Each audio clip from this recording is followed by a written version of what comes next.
You're listening to an Airwave Media Podcast. Baseball is back, and the first pitch is on Netflix. The New York Yankees, led by seven-time All-Star Aaron Judge, head to the San Francisco Bay to take on Rafael Devers' San Francisco Giants. This season kicks off with one exclusive opening night game. Watch MLB Opening Night, the New York Yankees versus the San Francisco Giants, live on Netflix. Wednesday, March 25th at 8 p.m. Eastern, 5 p.m. Pacific. Grown-ups, if there's a child in your life who is interested in, curious about, or fascinated by people and places from history, then my podcast, The Past and the Curious, might just be a hit in your home. From the invention of microscopes to world-traveling dogs to fashions of the 1890s, gold rush ghost towns, and audiences going wild for walking competitions, we've got a little bit of it all. Hosted by children's author and museum educator Mick Sullivan, that's me. The show is fun, funny, engaging, honest, and beloved by kids and parents alike. Find The Past and the Curious at all the usual podcast places. This episode is brought to you by our Patreon members. Thank you so much. And if you're not a member, consider joining. Members get extra episodes just for Patreon subscribers, and all our episodes ad-free. Membership starts at just $2 a month. Go to patreon.com/ancienthistoryfangirl for more info. And as always, thanks for listening. Zombie Dragon Gothic Kings.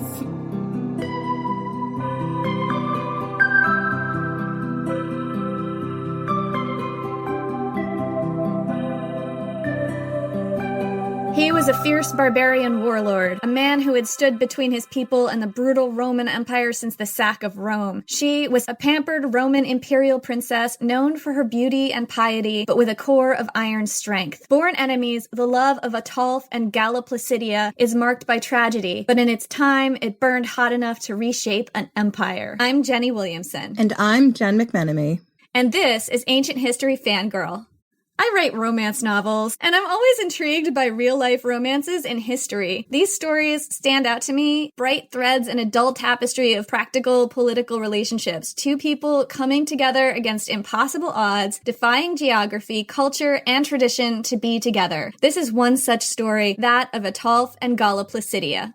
Galla Placidia was born in 388 AD. She was the daughter of Theodosius I and the younger sister of two emperors, Honorius in the Western Empire and Arcadius in the East. She was raised in the household of Stilicho, the great Roman general and nemesis to Alaric, the Gothic warlord who led the sacking of Rome. So what was Placidia like? Jordanes notes her nobility, beauty, and chaste purity. She was independent. Her father gave her her own household at the age of 12, and this was unusual for Roman women at the time. When Alaric first laid siege to Rome in 408 AD, Placidia was in the city. She would have been about 15. Months before, Placidia's guardian, the general Stilicho, had been beheaded on the orders of her older brother, the Emperor Honorius, under the mistaken belief that he was colluding with Alaric. This was a big mistake. With Stilicho dead, there was no one to stop Alaric. Setting cities on fire along the way, Alaric bore down on Rome with a force of angry Visigoths. Along with Galla Placidia, there were about 800,000 people in the city at the time, and all of them were in a panic. In the atmosphere of fear and paranoia that gripped the city, the Senate needed someone to blame, and the person they chose was Serena, Placidia's cousin and the widow of Stilicho. The Senate claimed that Serena was also in collusion with Alaric. There was no evidence that this was true, but even so, they voted to have Serena strangled. Oh, what an awful way to go. Yeah. Despite the fact that this woman had basically raised Galla Placidia as her own, Placidia actually voted in favor of her death. So underneath that pretty pious facade, something in Placidia was stone cold. I mean, you say that again, Jenny. But definitely stone cold. After a brutal siege, the Goths broke into Rome through the Salarian Gate and walked up the streets of the city, setting houses on fire to light their way. They looted the palaces, spread mayhem in the streets, and stole everything that wasn't nailed down. Historians don't give us a detailed account of exactly how Galla Placidia came to be in custody of Alaric's army, but the most obvious scenario was that she was taken captive during the sack of Rome. Galla Placidia would have been treated as an honored guest of the Goths. No doubt she got to meet Alaric himself, Jenny's boyfriend. So jealous. I know you are. I know. As well as his very handsome brother-in-law, Ataulf. Ataulf was Alaric's second in command. He was apparently a very attractive guy. I'm quoting Gibbon here, guys. Although physically he was not very large, his body was very fine and his face most handsome. He was very fine. So fine. He was a looker. Although tiny and hot. You know, there's worse things to be. Right. I mean, there are some short guys who've got it going on. Doesn't have to hold you back, fellas.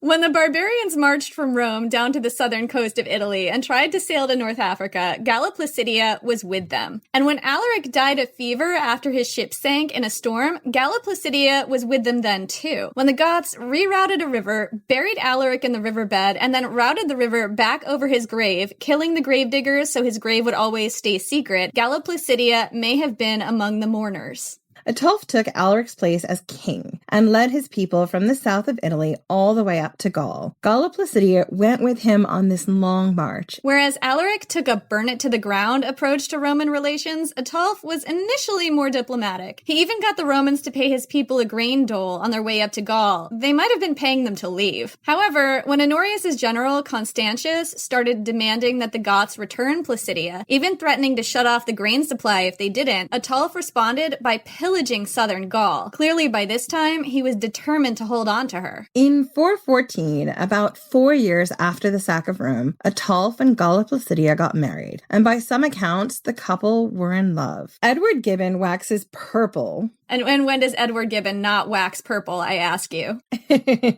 He's waxing purple here, Jenny, again, about their connection, claiming that Placidia submitted without reluctance to the desires of the conqueror. I mean, God, was he writing a romance novel or what? He was writing a romance novel. It's so romantic. I mean, is his decline and fall of the Roman Empire just one long romance novel to the Roman Empire? I mean, you could make that argument. Maybe I am making that argument. You can, because you are. And apparently their wedding was epic. Galla Placidia was attired like a Roman empress. Ataulf wore a toga, and he reportedly sang his own canto. Galla Placidia was honored with the highest seat, her husband sitting in a chair below her, and Ataulf showered his bride with gifts. 50 beautiful youths dressed in silk came streaming into the hall, carrying basins filled with gold and precious jewels. In most ways, this wedding followed Roman customs, but it stuck to the Gothic ways in one thing. In Gothic culture, it's the man who gives the dowry, not the woman. And Galla Placidia's dowry is worth a detour. It has a fascinating history both before and after their wedding. Most of the gold and precious jewels showered on Placidia that day came from Alaric's sack of Rome. After the marriage, it was kept in Ataulf's palace in Narbonne in Gaul. But that wasn't the end of its history. This treasure was eventually pillaged again, split up, and circulated among later conquerors, continuing to appear in history for hundreds of years afterwards. When the Franks sacked Ataulf's palace about 100 years after the wedding, they found much of the treasure still there. 60 cups, 15 communion plates, and 20 jewel-encrusted cases to hold the books of the Gospels. The Franks distributed these amongst the churches in their realm. Among the treasures was a huge serving dish of solid gold, weighing 500 pounds and encrusted with gems. I mean, I wonder if this was on their registry. Please give us a giant 500-pound plate. I want to go back to the Alaric episode when they said they raised him up on his shield. And I kind of feel like maybe they raised him up on this gold serving plate because that would just be amazing. But the thing is, this is a 500-pound serving plate, so probably not. I mean, they might have. He was crowd surfing. He totally crowd surfed. Maybe there was a war elephant involved in lifting this plate. That's possible. Yeah. Anyway, so we're talking a 500-pound giant plate made of solid gold encrusted with gems that your mother-in-law definitely didn't give you during your wedding. The workmanship is described as phenomenal. This dish fell into the hands of Aetius. I probably pronounced that totally wrong. The famous Roman statesman and general sometime around the mid-400s, and he presented it to Thorismund, the king of the Goths. Then it was traded to France and Spain and eventually made its way to King Dagobert of the Franks in the 600s. There was another treasure that was even more remarkable, if you can believe that. A huge table made of a single piece of emerald, with 365 table legs made of gold and studded with gems, one for each day of the year. Some historians think the table was actually made of glass. This table fell into Arab hands during the Umayyad conquest of Spain in the 700s. Can you imagine that, Jenny? A giant emerald. Also, why do you need so many table legs? I know, I've had that question too. I mean, was it really, really tippy? And how did you attach them? I don't know. And where are you going to put this giant table? You'd need like a giant house around it. I can't even imagine how large this table must have been to require 365 legs. I guess this is a real difference between what we looked at with Alaric and the Visigoths last time and his constant moving his army around. Wherever they were with this giant table, they must have been pretty sure they were going to stay there for a while. Yeah, they were actually in Narbonne, and I think Ataulf at that point had a palace, because I was reading about him keeping all this treasure in this palace. And there are two things to note there. Number one, they must have had a place that they considered a home base by this point, which they definitely didn't have when it was Alaric leading them up and down the peninsula of Italy and then over the Alps a whole bunch of times. And number two, they didn't really use this stuff much because it just kind of stayed in that place the whole time. And then 100 years later, people found it. So they were still in a really unstable, tenuous position, but they had this one moment of stability, which I think is kind of interesting. And that's when Galla Placidia and Ataulf got married. Yeah, it's absolutely fascinating. Yeah, it must have been just sort of a small point of peace in the storm. So anyway, that was Galla Placidia's dowry. And another thing you might notice about this wedding account, in addition to all of the jewels and the gold and the bling, is Ataulf's behavior. He honors his wife's traditions during the ceremony, he wears the dress of her country, and he even takes the seat below her. He appears to be a rare thing in our exploration of ancient history so far, and that is a guy who is nice to his wife. Oh, I mean, swoon. Ooh.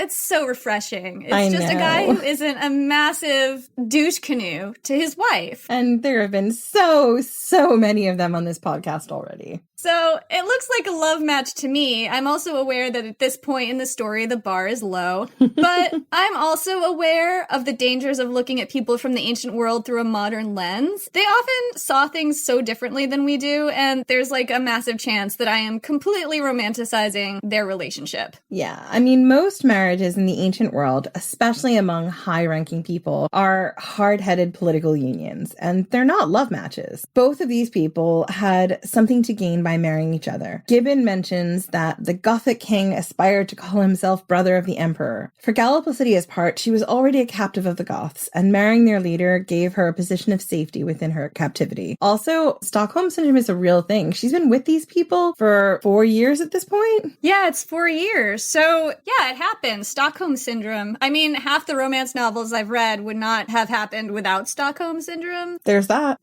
And also, I kind of want to talk a little bit about the concept of romantic love. The concept of romantic love wasn't really a thing in ancient Rome. There was romantic love, but I feel like a lot of the time when I encounter stories of romantic love, it's like a cautionary tale. I mean, I feel like, especially when you're talking about Aphrodite, you're not necessarily talking about romantic love. You're talking about obsessive love. Right. There was a total difference between the idea we have of romantic love and the idea the ancients had of obsessive love and lust and things like that. I mean, I think that's actually a really important point that I'm trying to get at, is that the ancient Romans saw passionate love as a madness, like a kind of madness and a kind of obsession. I also found this quote from Marcus Aurelius describing sex, which I just really want to throw in here. Sex is the friction of a piece of gut and, following a sort of convulsion, the expulsion of some mucus. That is from Meditations.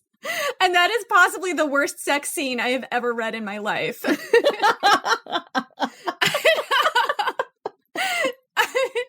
Oh my God, it's so cringy. To be honest, this explains a lot about his son Commodus later, doesn't it?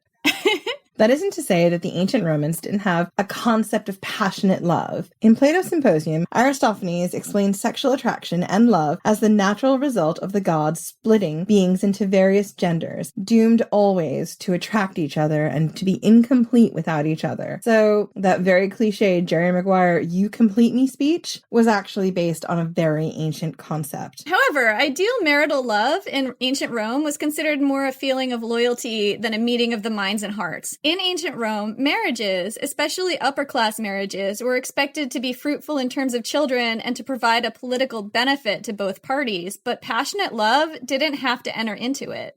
In fact, people were often mocked in Roman society for being too into their spouses. The Romans valued rational thought, and passionate love was seen as undermining rationality. There are a few examples of famous Romans who were in love with their spouses and vilified for it. Pompey, Caesar's rival, was mocked as weak and effeminate because of his love for his wife Julia. If you're gonna mock somebody in ancient Rome, weakness and effeminacy is gonna come up. And Cato, an older man who eventually married a slave girl he was infatuated with, was seen as a pathetic old lech, panting after a beautiful young woman. The Emperor Commodus, who I mentioned earlier, was infatuated with a slave named Marcia, and later she helped assassinate him, which the Romans might see as a cautionary tale about how love makes you vulnerable to assassination attempts. Which, I mean, I guess it does, because, you know, your lover knows where you sleep. Yeah, they know where you sleep. Just keep an eye out, Jen.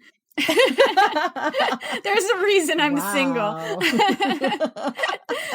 A lot of this anti-love sentiment probably stems from deeply entrenched Roman misogyny. Another way the ancient Romans saw love was as a spell cast upon men by women, and for a man to be under the control of a woman, to be a henpecked husband, was a laughable and humiliating position to be in.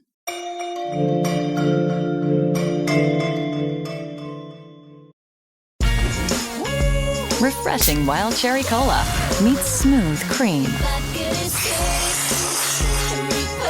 The treat you deserve. Pepsi Wild Cherry and Cream. Treat yourself. You're juggling a lot, but you can still squeeze in a financial plan. With the Northwestern Mutual Financial Advisor as your partner, it's not only possible, it's personalized. So if you're tying the knot, closing on a house, or welcoming a little one, you'll be ready for whatever life tosses your way. It's the right time to feel less stressed and more certain. That's a better way to money. Let's get started at nm.com. The Northwestern Mutual Life Insurance Company, Milwaukee, Wisconsin. This episode is brought to you by Indeed. Stop waiting around for the perfect candidate. Instead, use Indeed sponsored jobs to find the right people with the right skills fast. It's a simple way to make sure your listing is the first candidates see. According to Indeed data, sponsored jobs have 4 times more applicants than non-sponsored jobs. So go build your dream team today with Indeed. Get a $75 sponsored job credit at Indeed.com/podcast. Terms and conditions apply. That was the way Romans saw love. But let's take a look at how the Goths saw it. The documentation on this is much sparser, and it's mainly Romans writing about the Goths. So all of this should be taken with a giant salt lick. We say this a lot. Basically, this entire podcast should be taken with a giant salt lick. However, there is evidence to suggest that Ataulf's society would have been less misogynistic and just more romantic than Placidia's. And of course, this is a sweeping generalization. Both individual Romans and Goths could be very loving or not, depending on the person. We're just taking a look at how these two cultures thought about love and male-female relationships. Women were much more highly regarded in Gothic society, at least as reported by Tacitus. Gothic men were known to revere women and value their thoughts and advice. Tacitus says, and he sounds a little bit bemused when he says this, quote, "They believe that there resides in women an element of holiness and a gift of prophecy, and so they do not scorn to ask their advice or lightly disregard their replies." It's like, whoa, Gothic men listen to women. That's weird. And you're getting this report from Tacitus, so right. You can already feel the condescension from it. Oh, totally. And another interesting detail here is how both these cultures treated family in war. In Roman culture, families were ripped apart or prevented entirely to make the army strong. But the Gothic culture relied on the strength of familial bonds to make their warriors fight harder. The Roman military separated men from their families and indoctrinated them into tightly knit groups of 8 fighting men called contubernium. These groups shared a tent, spent every waking minute together, fought and died together, and were punished or rewarded together for one member's transgressions or heroics. They were closer than family. And to ensure nothing else interfered with that bond, Roman legionaries weren't allowed to marry or have children until they left the army. By contrast, Gothic women and children accompanied their men into battle. In Alaric and Ataulf's time, there wasn't a choice, as these groups were fighting for a homeland, and the families of warriors had nowhere else to go. But Gothic families had been going into battle together since long before that time. It was a well-established tradition. Instead of the contubernium system, Gothic fighting groups were organized by familial and tribal bond, including the women and children, and these played an integral role in war. Again, Tacitus says it best, quote, "Close by them, too, are their nearest and dearest, so that they can hear the shrieks of their womenfolk and the wailing of their children. These are the witnesses whom each man reverences most highly, whose praise he most desires. It is to their mothers and wives that they go to have their wounds treated, and the women are not afraid to count and compare the gashes. They also carry supplies of food to the combatants and encourage them. It stands on record that armies already wavering and on the point of collapse have been rallied by the women, pleading heroically with their men, thrusting forward their bared bosoms, and making them realize the imminent prospect of enslavement, a fate which the Germans fear more desperately for their women than for themselves." And I just love the idea that Ataulf came from this really romantic culture and was head over heels for this strong, independent Roman princess and just completely wooed and beguiled her. We're definitely romanticizing this in the podcast. I have to just say that. Yeah. I think that we also have to mention here the possibility that this relationship may not have been entirely consensual for Galla Placidia. And it's so easy for me to just get totally swept away by this idea that these two people fell in love with each other, even though the odds were so long that that would happen. But she was technically the Goths' captive. And after 4 years, it's kind of hard to know how her relationship with the Goths had changed, or if it had changed, and how much free will she had in this situation, you know? We don't have the story in her own words. Yeah, and I totally agree. And I come at this from the sort of like, oh, it'd be lovely if it was a romance story, but I'm a true crime fanatic, and I'm like, she was kidnapped! Stockholm Syndrome exists, and maybe that's what she was feeling, but also, like, maybe that's not what she was feeling. Yeah, absolutely. The darkest way to interpret this is not pretty, and I just want to flag that so that we don't get too carried away with this here. Absolutely, and to remember that whole Stockholm Syndrome romance from, like, Beauty and the Beast, or East of the Sun, West of the Moon, or Cupid and Psyche, they all come down and make us think, like, oh yes, you can totally fall in love under the worst of circumstances. There's also Bluebeard, guys. That's exactly it. Like, I feel like we're primed to think of this kidnapping and then falling in love scenario as romantic, and there's definitely a part of me that does, and I have to check myself in this podcast because I have such an instinct to romanticize things. That being said, outside of what the sources say, there are also other reasons to take a happier view of this, and that's kind of why I chose to present it this way. And the idea that the Goths may have been slightly less misogynistic than the Romans is one of those, and maybe that appealed to Galla Placidia. Maybe she just felt treated better among them than she was at home. And maybe she found in a different culture a freedom that was lacking in her Roman culture. Maybe being away from the trappings of her being an imperial princess, there was something about it that was really new and fresh, and she was able to find love with someone in a different culture in a different time and place. There's a basis for that interpretation. Yes, there absolutely is a basis for that interpretation. It's probably not the only interpretation, though. They did have one child, a boy, whom they named Theodosius after Placidia's father, but he died in infancy. While they were married, Ataulf took into his service a guy named Eorwulf. I'm going to say Eorwulf. Eorwulf. Sure, or Eorwulf. Eorwulf? Can we call him Wolfie? We're going to call him Wolfie. Now, apparently Wolfie was not very tall, and Ataulf, who also was not very tall, mocked him for this incessantly. I mean, hello, pot, meet the kettle. Right, this would be a pot meet kettle situation. Absolutely. Just one vertically challenged man mocking another vertically challenged man for being vertically challenged. But you see, Jenny, the thing is, mocking the vertically challenged Wolfie was a very dangerous idea. Unbeknownst to Ataulf, Wolfie had once been a servant of Sarus, the enemy of Alaric. Alaric had surprisingly few enemies within the Goths, but Sarus was one of them. Sarus outlived Alaric, but when Ataulf got a chance to annihilate this guy, he took it. While Sarus was riding with about 20 of his followers, Ataulf took 10,000 of his and went after him, which I just think is, what is that thing about, like, destroying an anthill with a sledgehammer? It's just such overkill, isn't it? Right. It's just completely unnecessary show of force. I'm trying to, like, imagine how this went down. Ataulf's people lassoed him or tangled him in some kind of a sack or something. Apparently this was a well-documented Hunnic assassination technique and thus a lot more badass than it sounds, but it's a little bit hard for me to picture. Wolfie was already mad at Ataulf for killing Sarus. With a sack. With 10,000 men in a sack. Well, yeah, I mean, it sounds a bit ignoble. Right. And he was mad that Ataulf was constantly picking on him, and this made him even more ragey. Eventually, Wolfie stabbed Ataulf in the bath in his palace at Barcelona. I mean, geez, this is like yet another guy we found out about who died in a bathroom. What's the count? Is it 4? Caracalla. Elagabalus. Elagabalus died in a latrine. Caracalla died while pissing in the great outdoors, which I guess counts. Was it Alexander Severus who died with his mom in a latrine? No. Alexander Severus died, I think, in his camp or something. Yeah. I forget, but I don't think it was in a bathroom. So here we go. Ataulf died of his wounds. He and Galla Placidia were married for less than a year. What happened to Galla Placidia after her husband died? The first Gothic leader to seize the throne after Ataulf's death was Sigeric, the brother of Sarus. His first move was to murder Ataulf's 6 kids from a previous marriage, ripping them from the arms of a bishop who was trying to protect them. And here's a little aside. Ataulf had 6 kids from a previous marriage. I was wondering who this other marriage was, and I couldn't really find any information on it, but we do know that Ataulf was Alaric's brother-in-law, and I didn't find anything about whether or not he used to be married to Alaric's sister, or Alaric's wife was Ataulf's sister, or how that relationship worked. So Sigeric's second move was to force Galla Placidia to march on foot for 12 miles out of southern Gaul amidst a crowd of other captives, driven before him on his horse as she lamented her husband.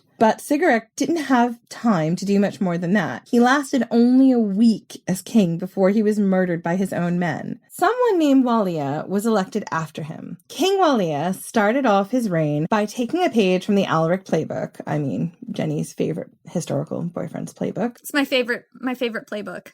I know. He marched his people down the coast of Spain to Gibraltar, where there are monkeys, Jenny. Did you know there's monkeys there? Now I do, because you told me. I'm terrified of monkeys. I'm not going to Gibraltar. Monkeys are so cute, though. Are they? They're thinking. They're plotting. You have an active imagination, lady. Wallia marched his people down to Gibraltar and tried to get them on a bunch of boats. And how did that go, Jen? Well, see, here's the thing. He actually couldn't inspire his people to get on the boats to cross to Africa like Alaric would have wanted, because his people had been there and they'd done that, and they knew that it had not gone well the first time, and they were not going to try it a second time. Yeah, they were like, nope, Goths and boats don't mix.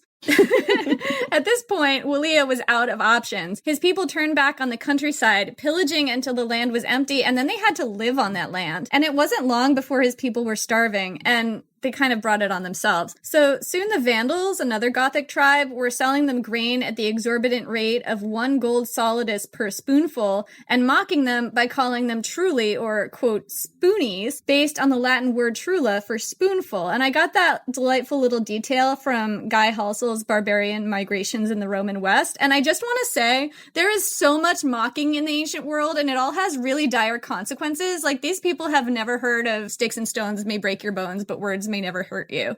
They all just take the mocking really seriously. I mean, I would argue, Jenny, that we still take mocking really seriously today, and it's caused many, many problems. Yeah, I guess so. I mean, I'm just saying, just take a step back. You don't have to respond to every insult like it's life and death on the playground of life. Anyway, clearly all the starving and the mocking was getting out of hand, and King Wallia was forced to negotiate with Rome. He pledged his sword and that of his people to the service of the empire in return for 600,000 measures of wheat. It was enough to feed about 100,000 people for 3 to 4 months, much less than the year's worth of grain money that Alaric had extorted out of the empire years earlier. And it basically put the Goths back into the Federate agreements Alaric had worked so hard to get them out of. Alaric would have turned over in his grave under the river with his hoard of gold, all Smaug-like, and been absolutely furious with the Goths. Yeah, I can totally see him rising up, dragon-like, from his hoard at the bottom of the river, breathing fire. Oh yeah, I mean, he would have been pillaging that countryside hardcore. Zombie dragon Gothic kings. If only they'd given him his title in death, then he wouldn't have come back. I know, posthumous senior manager of the Goths.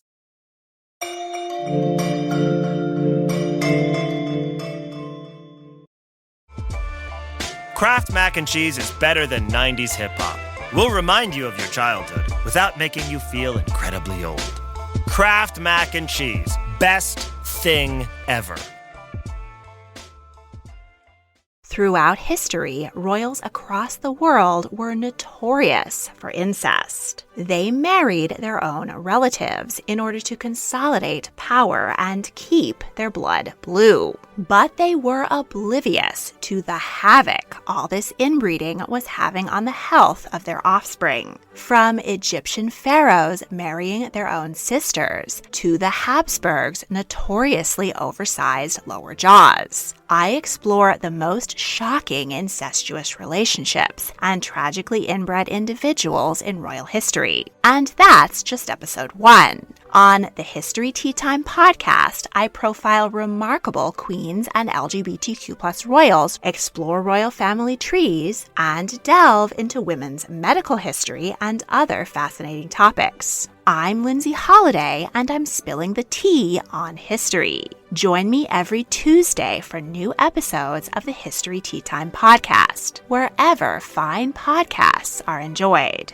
No one hates history, they just haven't found the right teacher yet. Or in this case, a nerdy best friend who loves to tell you all about world history, women's history, and weird history. Hi, I'm TK, the creator of For the Love of History podcast, a place for people who want to learn more but don't know where to start, and history lovers who want to break from the mainstream. From rat trials to warrior women, we cover topics from every country and era. Whether you're a history expert or just starting out, there's a place for you here in the Time Machine. So join me every Friday on your favorite podcast platform and YouTube for a brand new topic. See you there. Bye.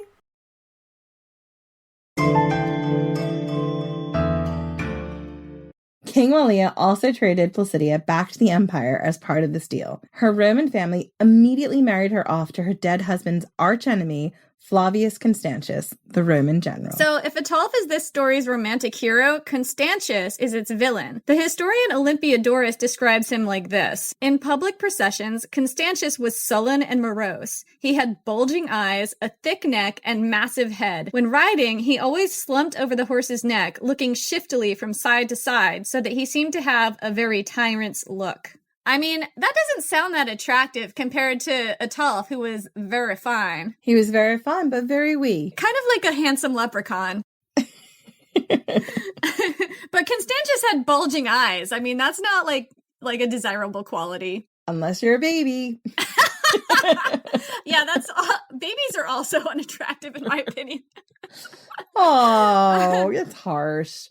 So, while Placidia was with Ataulf, Constantius had hounded the Goths constantly and helped sour Ataulf's relationship with the empire, driven, at least partially, by jealousy over Placidia. Honorius kept promising Constantius that he could have Placidia in marriage if he could get her back, but Placidia strongly objected to being offered up as a prize. Yeah, I mean, who wouldn't? No, exactly. Unfortunately, however, nobody cared what Placidia wanted. She and Constantius were married in 417, about 2 years after Ataulf's death. The couple had 2 children, Valentinian and Honoria. About 4 years after the marriage, in 421, Constantius became emperor, catapulting Placidia to the position of empress. Months later, Constantius died. Placidia's 6-year-old son, Valentinian, became emperor, and Placidia finally came into her own. Placidia reigned as regent for 12 years, and for a time, she was one of the most powerful women in the Roman Empire. For much of her reign, she lived in Ravenna, supervising her son's education,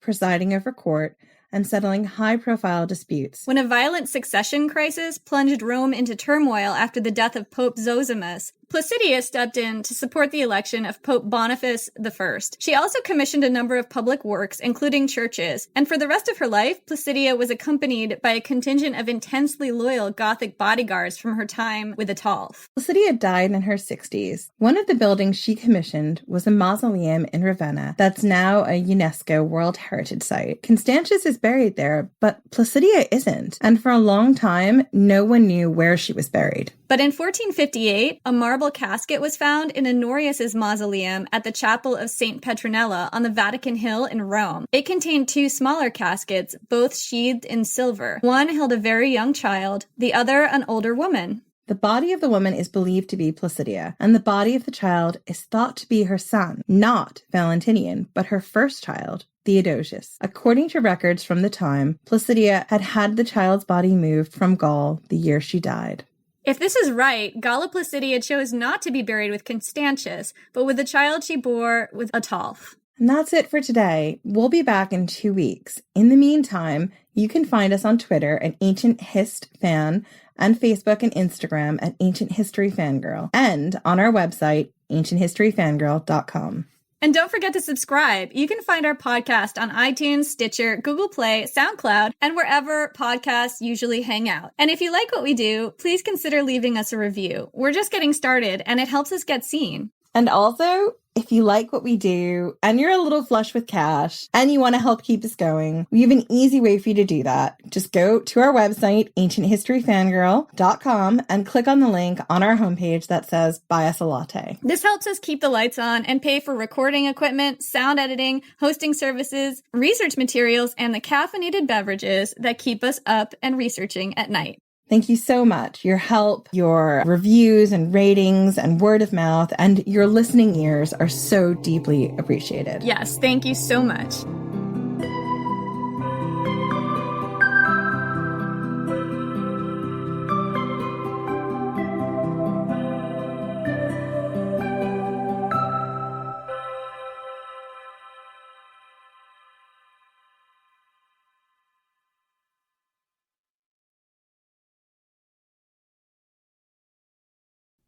Hello everyone, Stakuyi here. And I'm Gabby. And we are the hosts of History of Everything, a podcast which you can probably guess by the name is, well, it's about everything. Do you want to know why people thought potatoes were evil and would give you syphilis? Are you curious about all the stories of the terrible and stupid ways that people have kicked the bucket over the years? Do you want to hear tales about all of the different badasses of history and the lives that they had brought to life? Well, if so, then look no further. History of Everything is just the right podcast for you. It's available on Spotify, Pandora, and anywhere else that you get your podcast from. Join us for some fun and just see how weird and wacky history can be.